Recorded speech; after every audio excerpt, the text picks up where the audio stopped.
cabaran Malim Gunung Rinjani Indonesia dalam memenuhi impian pendaki.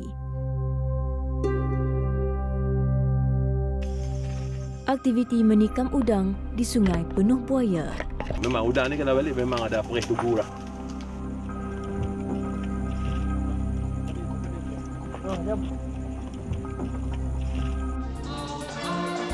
Pengumpul piring hitam dengan koleksi lebih 10,000 keping.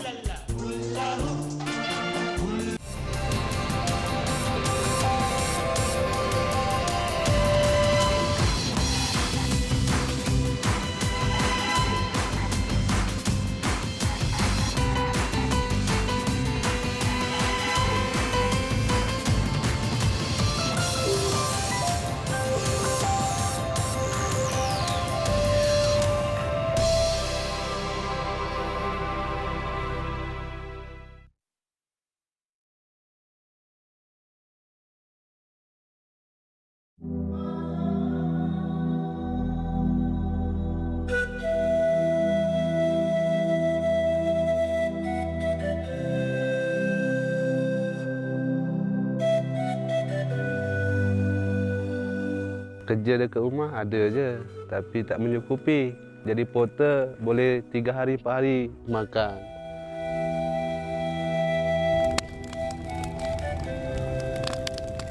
Tekan, gelis, berapi.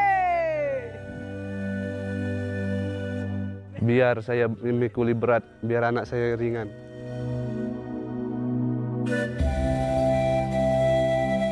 Renjani rumah saya, Renjani bisa ngasih saya nafkah, Renjani bisa saya kerja, Renjani bisa saya kasih hidup. Pokoknya Renjani best of the best.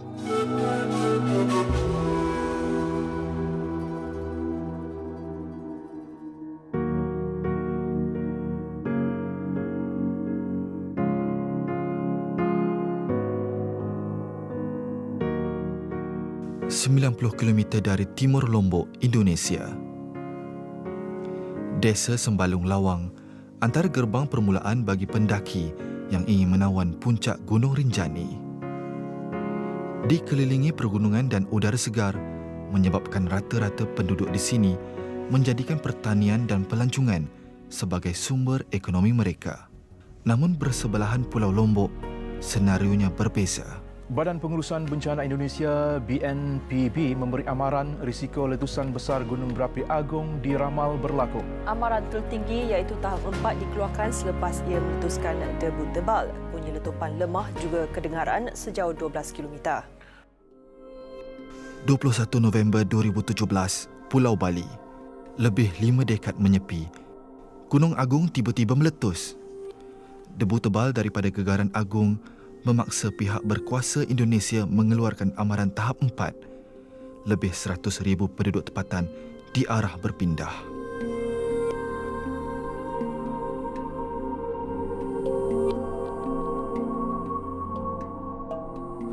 Gunung Rinjani juga merupakan sebuah gunung berapi.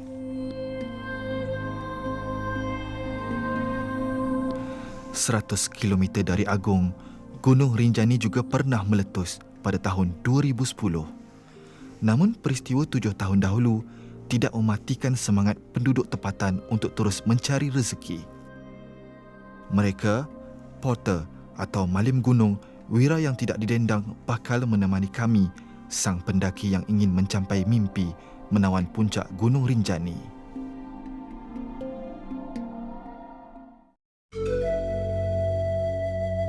Sembilan pagi, sebelum memulakan pendakian, inilah rutin sekumpulan porter mengagihkan barang pendaki yang akan dibawa bersama mereka. Anak jati Lombok, Eng Putra, 38 tahun, mula berkecimpung sebagai malim gunung sejak 12 tahun dahulu. Saya pertama ke Rinjani 2006, itu perdana untuk daki Gunung Rinjani.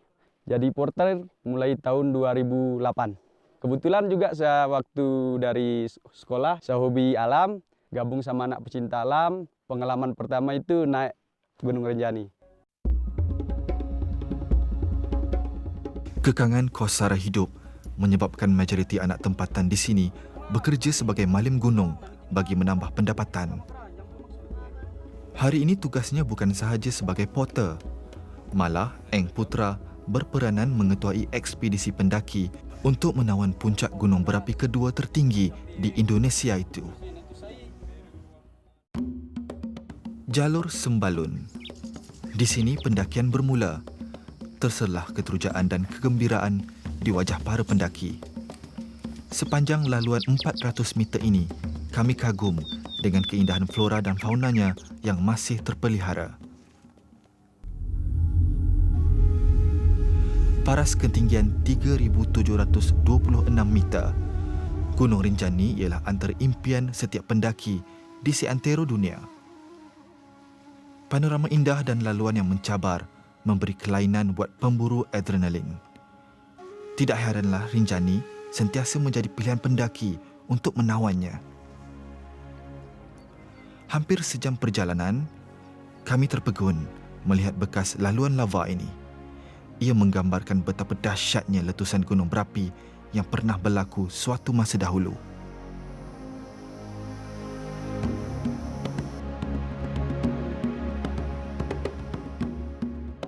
Eng Putra berkongsi pengalamannya berdepan dengan letusan anak gunung Rinjani iaitu Gunung Barujari pada tahun 2015.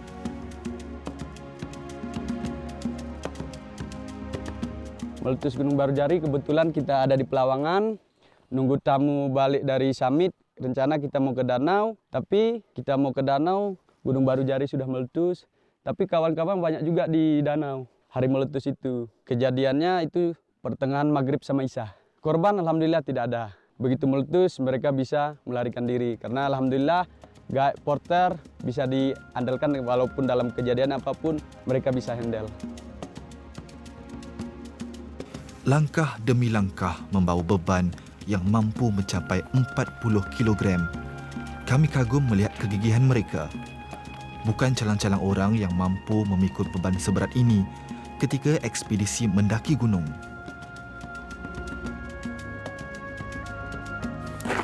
Segala keringat dikerah demi menjalankan tanggungjawab sebagai seorang malim gunung.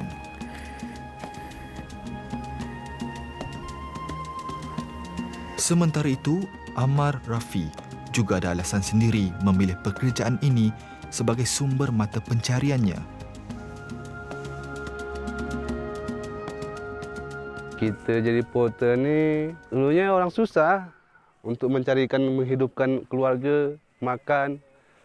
Biar macam orang nak makan, kita pun nak mencukupi dia orang, anak beranak, mak. Kita kan tulang punggung mak. Pendakian sudah menjadi darah daging buat Rafi dan porter lain di sini. Walaupun pendapatan tidak seberapa, tetapi baginya ia sudah cukup untuk memberi nafkah buat keluarga. Kerja dekat rumah ada je, tapi tak mencukupi. Jadi porter boleh 3 hari 4 hari makan. Tak mau jadi tak mau, kita pikul lah.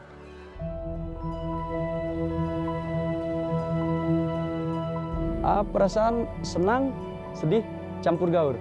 Karena apa? Karena kalau kita tinggal istri di rumah, seandainya dalam keadaan tidak ada duit, kita naik seberat apapun beban kita bawa terasa ringan. Karena motivator, inspirasi semua dari anak sama istri.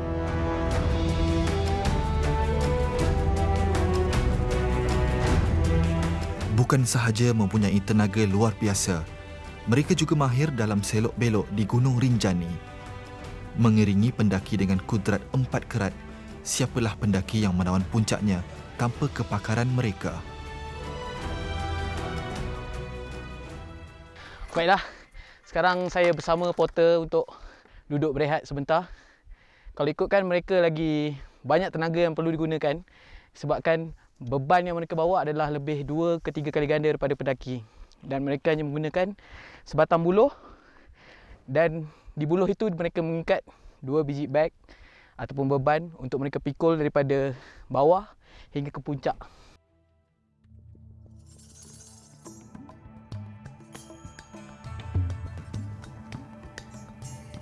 Lebih 1 kilometer pendakian, perjalanan masih diteruskan.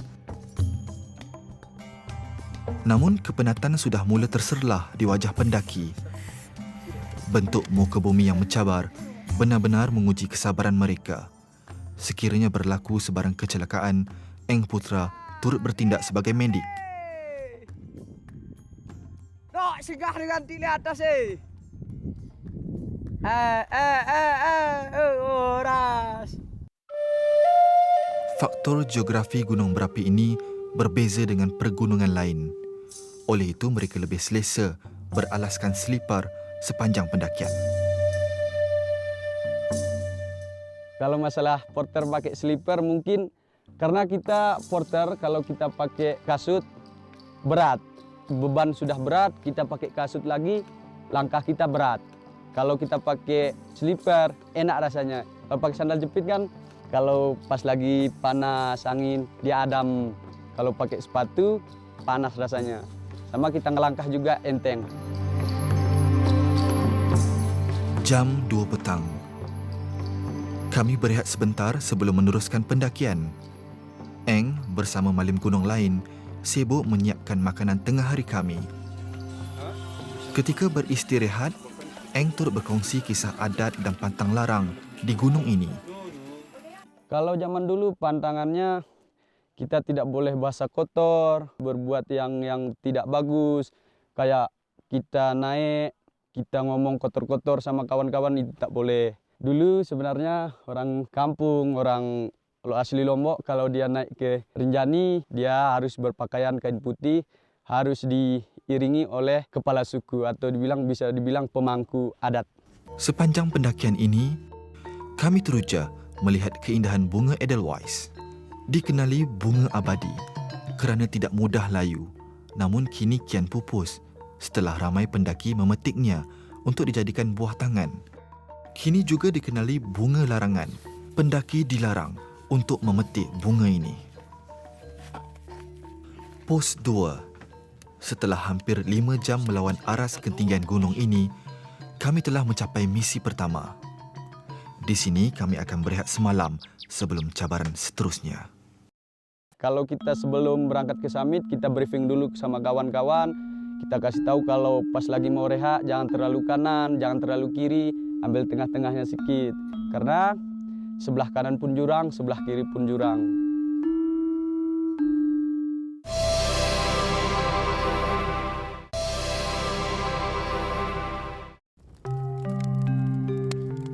Aras ketinggian 1,500 meter. Malam ini cuaca sejuk dan berangin. Walaupun berjauhan dengan keluarga, jalinan persahabatan antara pendaki dan porter dapat mengubat sedikit kerinduan. Naik Rinjani, ketemu sama porter lain, jadi saudara, jadi sahabat, kumpul bareng sama pendaki. Kita jadi saudara sama pendaki, kadang dari Jakarta, luar negeri, kita bisa jadi kenal. Seandainya kita ke Jakarta, ketemu sama pendaki lain, kita sudah saudara. Karena bertemunya di Rinjani.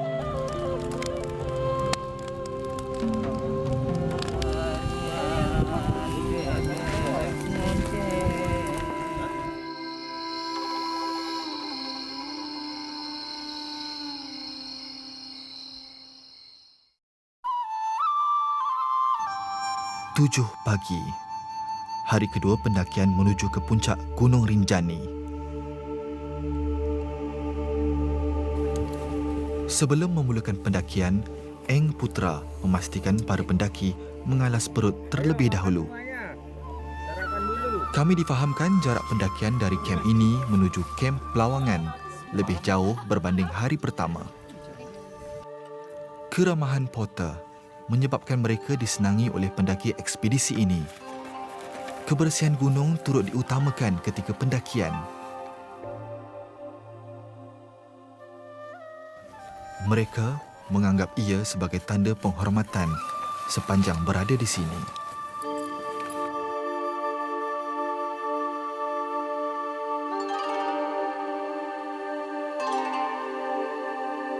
Mempunyai 3 orang cahaya mata, Rafi tidak mahu anak-anaknya merasa susah sepertinya.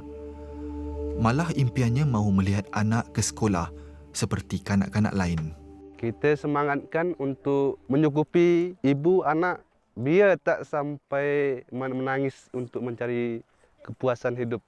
Biar kita udah tahu rasa susah, biar saya rasakan. Biar anak dapat sejuknya lah. Ternyata, pendakian hari kedua sedikit mencabar buat kami. Sebelum sampai di kem Pelawangan, kami perlu melalui 7 bukit curam yang dikenali sebagai Bukit Penyesalan. Alhamdulillah, sekarang saya berada di Bukit Penyesalan dan sekarang menuju ke Kem Pelawangan. Kami akan berkemah di Kem Pelawangan dan kami akan terus naik ke puncak Rinjani pada pukul 2 pagi. Saya dinasihatkan oleh porter untuk duduk sebentar sementara angin sedang kuat dan kami akan teruskan perjalanan bila angin sudah reda, insya-Allah. Lebih 2 kilometer pendakian hari kedua. Jam 5 petang, kami sampai di kem Pelawangan. Ini kem terakhir untuk kami bermalam.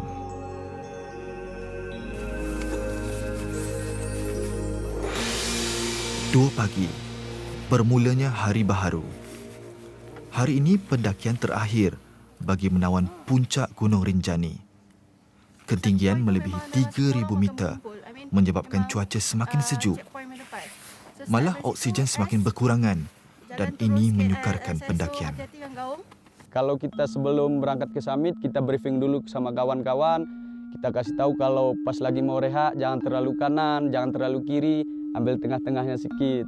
Karena sebelah kanan pun jurang, sebelah kiri pun jurang. Karena kita juga porter guide, kita ngawal mereka naik. Kita nggak mau melihat tamu-tamu kita berjalan sendiri. Kadang porter depan, guide belakang, guide depan, porter belakang. Mau nyampe 2 kilo mau summit, kalau bisa jangan terlalu istirahat sana, rehat sana. Sikit-sikit jalan tak apalah. Karena di sana membutuhkan tenaga yang banyak karena pasir. Sepanjang pendakian, pelbagai risiko gangguan kesihatan boleh berlaku. Antaranya Altitude Mountain Sickness atau AMS. Ia antara gejala yang sering dialami pendaki ekoran tahap oksigen yang sangat rendah. Lebih-lebih lagi berada di ribuan meter dari paras laut. Berpengalaman lebih sedekat, Eng Putra sentiasa memastikan pendaki berada dalam keadaan baik. Kita sebagai guide, porter, kita dahulukan keselamatan, kepuasan. Kalau tamu bisa sampai semua ke summit, kita bahagia. Apalagi turun pulang selamat, kita bahagia. Karena kita berangkat dari rumah, kita punya niat bikin tamu naik Rinjani itu happy, senang. Kalau bisa sampai summit semua, alhamdulillah kita pun bahagia. Sekarang kita di stesen terakhir sebelum kita sampai di puncak Rinjani. Cuaca sangat sejuk, menyukarkan semua pendaki untuk naik ke atas. Kita akan handle tamu sampai ke summit. Karena jalannya memang betul-betul bahaya, karena juga berpasir, batu. Salah pijak kita mundur, salah pijak kita jatuh. Kita harus bawa tamu sampai ke puncak, kita iringkan dia.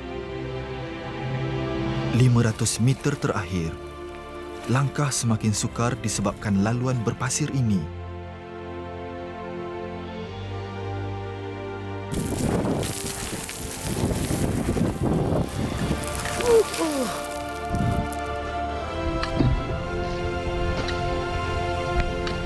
Cuaca semakin sejuk dan berangin.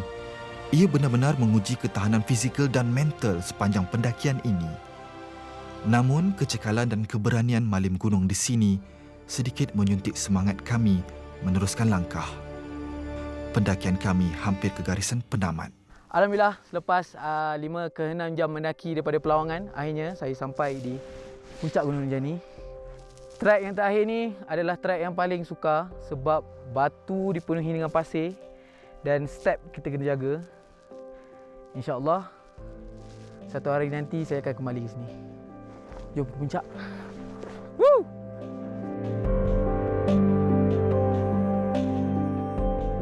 Pelbagai cabaran sepanjang pendakian ini.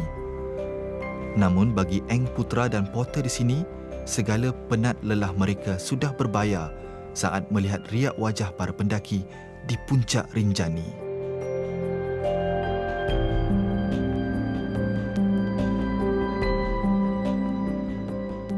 Kita syukurlah kita bawa tu dia sampai. Kita pun merasakan puas. Dia pun merasa bangga kita bawa. Menikmati suasana puncaknya itu. biar saya memikuli berat, biar anak saya ringan. Makan anak, kuatlah saya menunjukkan gunung.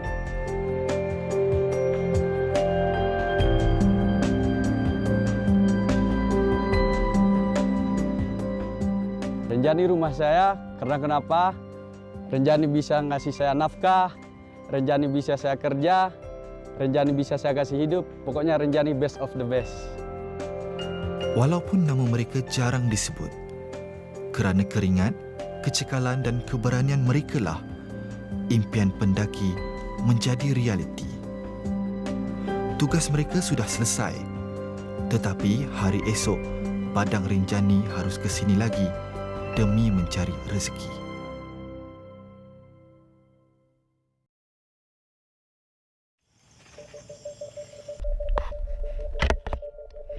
Memang udang ni kalau balik memang ada perih tubuh lah. Memang ada perih tubuh. Bukan masalah udang tak ada.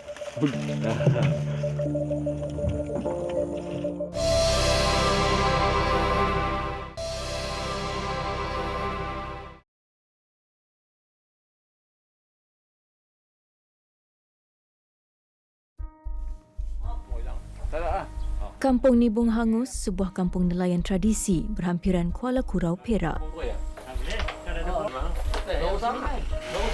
Ramai. Ramai dia mengal ni. Kita tutup lubang.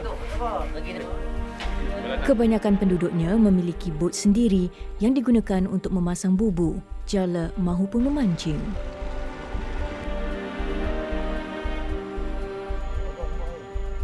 Tiga 4 ekor juga.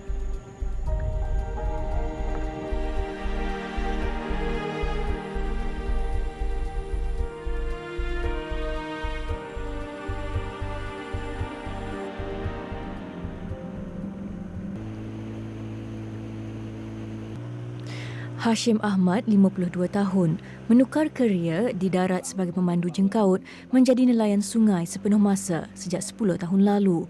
Sungguh pun dia tahu bahaya yang menanti di sungai. Yang tu lah, yang langgak saya tu. Kalau langgak dekat langgak dia gigit tu. Betul yang gigit tu. Betul dia gigit. Itulah kawasan dia. Buaya tembaga yang beratnya mencecah sehingga 1 tan boleh dijumpai di Sungai Kurau ini. Tak merasa. Macam lebih kurang daripada Menggalang kami turun sampai ke macam Golong Kurau. Saya agak-agak 100 ekor tentu ada di kawasan ni je. Yang tak kira lah kecil besar kan. Dia mesti ada lebih kurang 100 ekor. Itu belum belah atas lagi. Macam dia kena macam kawasan ni, saya kena dia tengok. Nanti besok saya tunjuk. Saya angkat bubur macam tu lah. Tiba-tiba dah angkat bubur atas sampan ni. Buih besar naik tepi sampan ni. Saya duduk depan tu. Sampai dia duduk bawah sampan ni. Dia angkat. Dia belah tepi kan. Macam tu. Sungguh pun Hashim pernah diganggu oleh buaya yang menyerang bot ketika dia membersihkan bot di tengah-tengah sungai. Kejadian itu tidak melunturkan semangatnya dan dia tetap turun mencari rezeki di sungai ini. Dia memasang lebih 30 buah bubu sepanjang Sungai Kurau ini setiap hari. Jika nasibnya baik hari itu, dia boleh menangkap sehingga 4 kilogram udang selain ketam nipah dan pelbagai jenis ikan.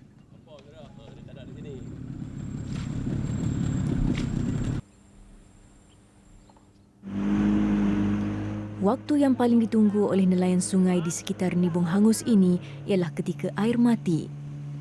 Pada fasa ini, air seolah-olah tidak bergerak dan keladak mendap ke dasar menyebabkan air sungai menjadi jernih. Ketika inilah aktiviti menikam udang galah dapat dilakukan. Keadaan air mati ini berlaku 2 kali sebulan dan berdasarkan kalender hijrah, ia berlaku antara 7 hingga 9 hari bulan hijrah dan sekali lagi pada 23 hingga 25 hari bulan hijrah. Bagi riba meh. Riba sikit. Ada black ada. Ketika air mati, udang galah jelas kelihatan di dalam air dan juga di bahagian dasar sungai yang cetek. Ketika lampu disuluh, mata udang jelas memantulkan cahaya. Udang pada kedalaman 1 meter boleh ditikam menggunakan besi mata serampang. Muhammad Fazli Ismail, 37 tahun atau lebih dikenali sebagai Black, tidak akan melepaskan peluang untuk menikam udang galah ketika air mati. Sungai ini telah menjadi tempat mainannya sejak berusia 15 tahun lagi. Hashim yang biasanya ke sungai pada waktu siang dengan memasang bubu juga akan turun ke sungai pada waktu malam ketika air mati.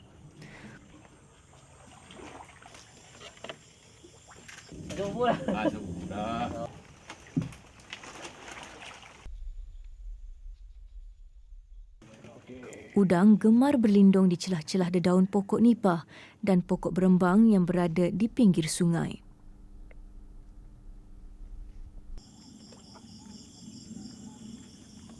Alhamdulillah, okey keluar kita. Ada lagi. Apa beza dia kalau tikam dengan menjala agak dah? Beza dia macam je lah ni dia hidup. Dia pun restoran, dia bubuh dalam akuarium kan. Dia pun nak hidup-hidup, pelanggan nak hidup-hidup. Macam beza dia lebih kurang, kalau yang tu lebih yang hidup jelam yang lebih kurang 70. Tengoklah tengok gerik 75. Mana kata balik masa lepas jala tu memang kita bagi hidup. Memang bagi hidup, bubuh dalam dia bubuh dalam kolam tu kan. Ada oksigen. Ada oksigen apa semua tu KM ambil ya. Yang tikam tak boleh hidup ah. Tikam tak boleh. Yang ni kena masuk dalam peti air je. Macam malam ni sat lagi kita masuk dalam masuk tong air kan. Kalau bawa tong air tu kita buh dalam tong air. Nelayan sungai perlu sentiasa berjaga-jaga terhadap persekitaran terutama pada waktu malam. Ular kapak yang berbisa antara spesies ular yang sering ditemui di pohon nipah sepanjang Sungai Kurau. Untuk menikam udang, mata perlu cekap untuk mengesan kehadiran udang galah. Selain itu, perlu tangkas menerjah besi serampang tepat pada badan udang. Biasanya berat udang yang diperolehi ialah sekitar 100 ke 150 gram seekor. Udang galah mudah diperolehi di Sungai Kurau tanpa mengira siang atau malam sama ada ditikam ataupun dipancing. Apapun, keseronokan menikam udang galah tidak mampu diceritakan dengan perkataan. Dia hampir 500 meter dah ni, 500 meter ni. Oh, dalam 500 meter dah. 500 meter dah. Tak ada ingat nak balik lagi. Tak ingat ni seronok ni dia ada udang ni. Kalau kita seronok balik. Dia balik mana kita dah masa tu sejam lebih dah. Mana ada peluang lagi dapat? Ada lagi. Ni ayak lah ni baru nak tenang pasang. Mana kita harapan kita ada lagi ayak tenang, ayak surut laju tu. Ayak surut laju ni udang ni dia naik ke atas tu. Ni ke malam ni ke rezeki dah lah. Ni cantik dah. Harga pasaran udang galah sekitar RM70 bagi udang galah hidup yang dijala berbanding RM50 bagi udang yang ditikam.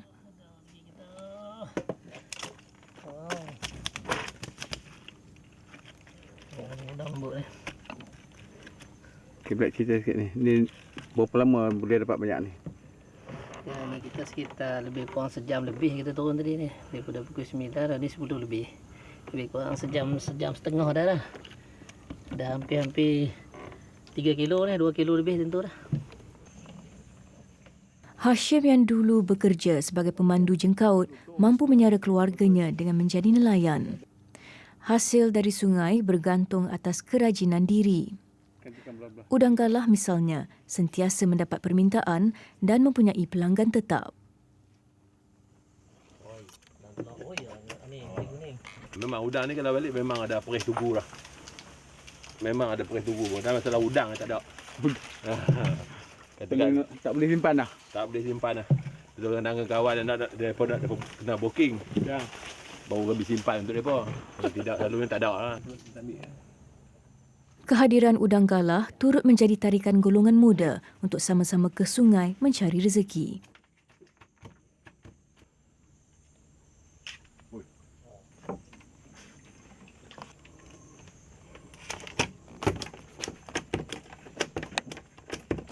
Dah berapa lama dah menikam udang? Baru lah, bukan 6 bulan dah. Siapa yang bagi tunjuk ajak? Kawan-kawan lah. Ya. Bagi Black, hasil udang galah yang mampu mencecah hingga RM2,000 sebulan menjadi pendapatan sampingan untuk menyara keluarga.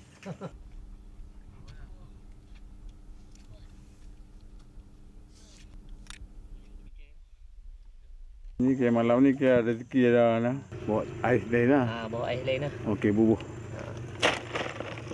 Mana bubuh air batu ni dia fresh kan? Dia fresh. Yang ni kita menikam ni dah sejam lebih dah. Sejam lebih kita masukkan dia, udang dah cantik kita boleh duduk dan rawat balik. Dah rawat sendiri. Tapi ni Ini makna kata dalam 2. Fenomena air mati hanya berlaku 6 hari dalam sebulan. Jangka masa ini dimanfaatkan sepenuhnya oleh nelayan. Ketika ini seolah-olah ada pesta udang di sungai. Ramai penduduk yang akan turun daripada golongan nelayan ataupun mereka yang gemar memancing. Namun, akibat perubahan alam sekitar, ada kalanya air sungai tidak menjadi jernih ketika air mati dan aktiviti menikam udang tidak dapat dilakukan.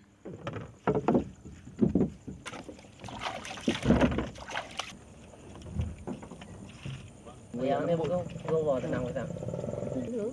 Aku baca balik tinggal betul nombor 2 dapat.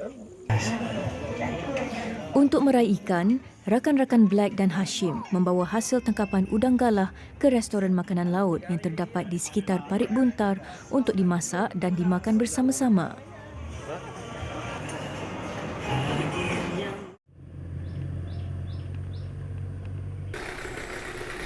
Abdul Majid Hassan atau Pak Majid diiktiraf penduduk Nibong Hangus sebagai pakar menikam udang galah suatu ketika dahulu. Kini, Pak Majid tidak lagi turun ke sungai atas faktor usia. Pada usia emas, kini Pak Majid beralih arah menjadi pembuat mata serampang. Besi ni yang paling tahan pun buat serambang. Kalau macam besi sport basker apa semua tak tahan. Istimewa serampang dah ni. Dia kejap mata dia ni kan. Dia kejap. Lepas tu dia tak boleh main. Dia bila longgak di sini, bila kita ikat tak kuat di sini kan. Dia bila kena udang besar ketik kuning galah kan, dia boleh main ni. Dia kiat tu mana dia? Dia buang lah. Yang ni kalau kena tak lepas lah. Selalu jarang lah. Buah macam dia tu lagi ni serampang. Ada? Buat ada. 100 kilo lah tu. Mudah lu yang. Tambah lincin lah serampang ni. Kalau 6 kilo lebih dengan abang. Dia mau partner 2 anak.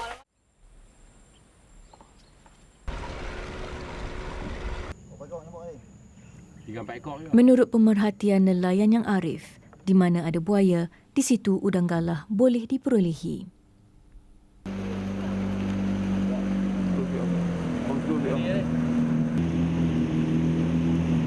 Hakikatnya, di mana bahaya menanti, di situ juga ada rezeki lumayan yang mampu diraih. Udang lembut banyak ni. Oh, ni udang lembut ni. Oh, tengok sekejap. Hanya kecekalan dan sikap berhati-hati menjadi bekalan diri golongan nelayan sungai di mana haiwan dan manusia berkongsi ruang yang sama untuk meneruskan kelangsungan hidup. Ni tengok abang kalau macam belek sampai 20 kilo dapat.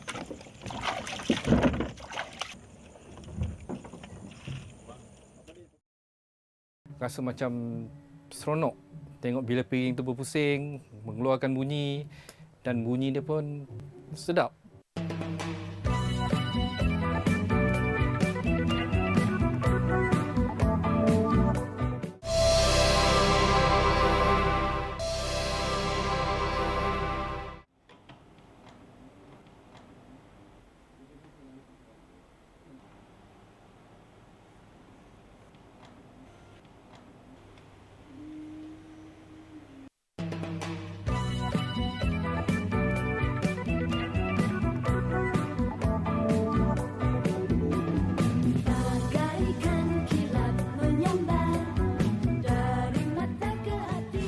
Empat dekad kegemilangannya berlalu, namun terus diburu pencintanya sehingga kini dek keistimewaan tiada pada yang lain. Gemersik lagu yang kedengaran pasti menggamit nostalgia bagi setiap penggemar piring hitam.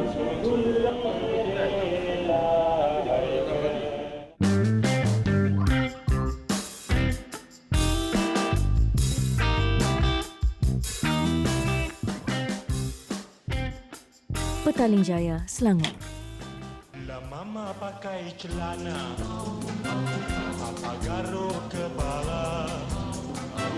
Bila mama menari caca, papa julingkan mata. Sezali Zakaria, 47 tahun, mula mengumpul piring hitam lebih 15 tahun yang lalu. Dia antara sebilangan kecil pengumpul piring hitam tegar di Malaysia dan popular dalam komuniti peminatnya. Sezali mempunyai koleksi lebih 10,000 keping piring hitam dan nilainya kian meningkat dari tahun ke tahun.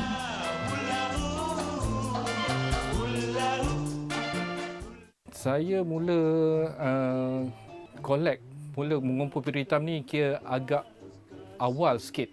Kira beruntunglah kerana dalam masa 15 tahun saya kumpul, piring hitam tak banyak sangat diberi perhatian lagi seperti sekarang.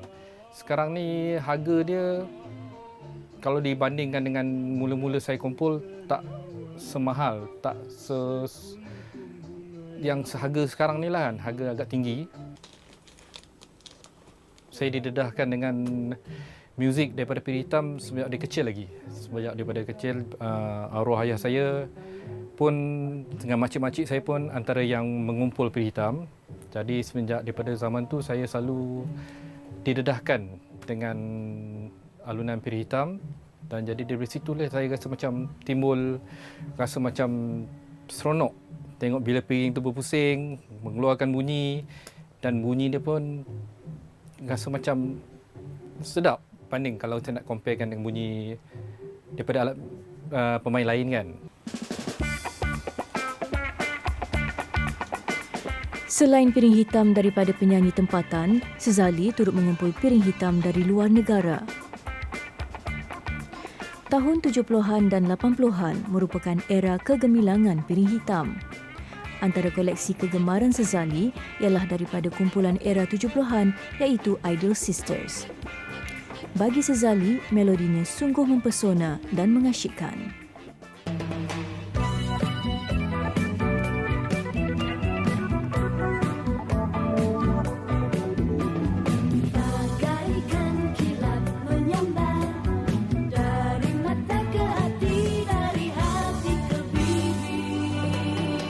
Yang paling bahagialah merupakan koleksi pada simpanan arwah keluarga saya lah, pada arwah ayah saya. Antaranya album P. Ramlee, Saloma yang saya simpan lagi sampai sekarang.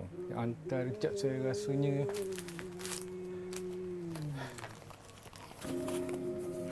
antara rekod-rekod yang saya simpan daripada awal hingga sekarang. Macam contoh lagu-lagu pujaan, lagu-lagu P. Ramlee, semua ni daripada hasil daripada simpanan keluarga saya daripada dulu lagi sampai sekarang saya masih simpan.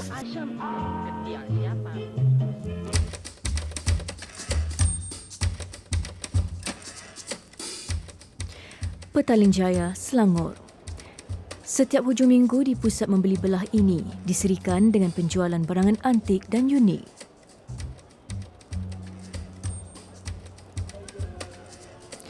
Ia menjadi lubuk kepada peminat dan pemburu pelbagai barangan termasuklah piring hitam. Jeparidin, walaupun baru sahaja berniaga di sini, berpuas hati dengan sambutan pelanggan yang berkunjung ke sini. Sambutan memang terbaik sebab apa? Walaupun ada CD, kaset, tapi peminat piring hitam tetap cari piring hitam sebab bunyi dia analog. Orang akan cari juga. Sebab CD LP ni dia rakam dulu, dia live. Macam sekarang CD dia pakai komputer. Dia boleh suara penyanyi tu dia boleh cut-cut. Sekarang dulu apa yang dia rakam kalau silap ulang balik.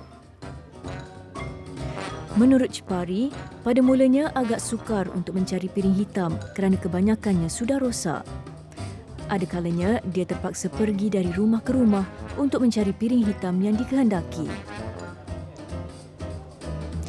Disebabkan piring hitam yang diminati sukar diperolehi, dia kadang-kala terpaksa membeli dengan harga yang tinggi.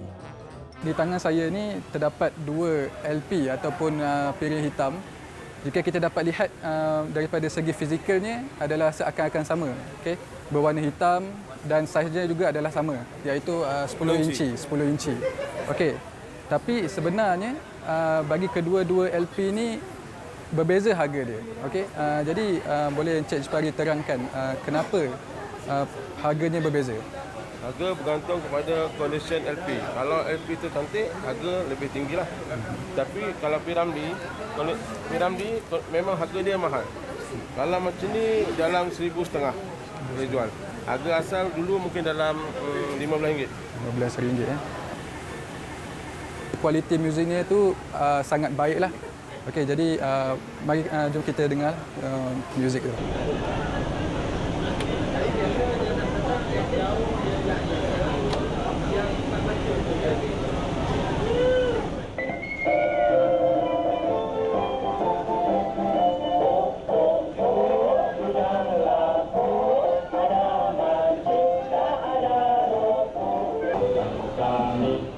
Kebanyakan pelanggan yang datang lebih gemar mencari lagu-lagu klasik tempatan berbanding antarabangsa. Selalu yang famous orang nak cari Piramli, Saloma dan lagu-lagu 60-an. Sebab dia punya rakaman dulu contoh macam ni ya. Orang panggil 10 inci tapi rakaman dia memang best. Cabaran macam permintaan lah. Kadang-kadang orang minta lagu yang dia nak, kita tak ada. Terpaksalah kita tanya kawan yang lain nak jual. Kadang-kadang dapat dengan harga tinggi, terpaksa jual harga tinggi lah.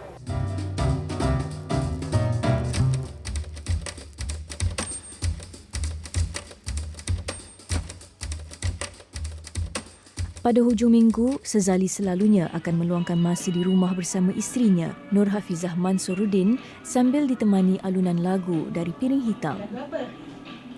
Dia memberi sokongan penuh kepada hobi suaminya ini meskipun ia banyak menelan belanja.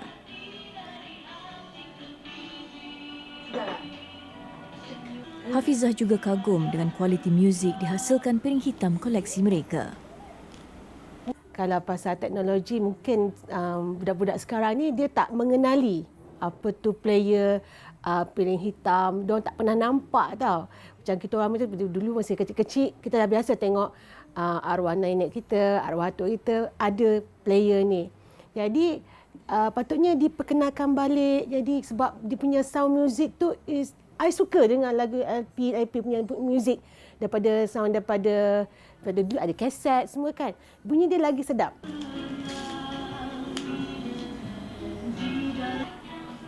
Piring Hitam ni merupakan sebagai salah satu nostalgia bagi saya. Jadi dengan adanya alat-alat player yang sekarang boleh lagi didapati, dengan ada simpanan ni saya dapat dengar balik. Jadi dia macam mengambil satu zaman, satu memori bagi saya, mengingatkan balik zaman kita kanak-kanak dululah. Arus pemodenan tidak melunturkan minat mereka terhadap Piring Hitam. Pada mereka, keunikannya tiada bandingan. Gemersi irama muzik yang dihasilkan menjadi pembakar semangat bagi mereka memartabatkan Piring Hitam agar terus diingati generasi akan datang.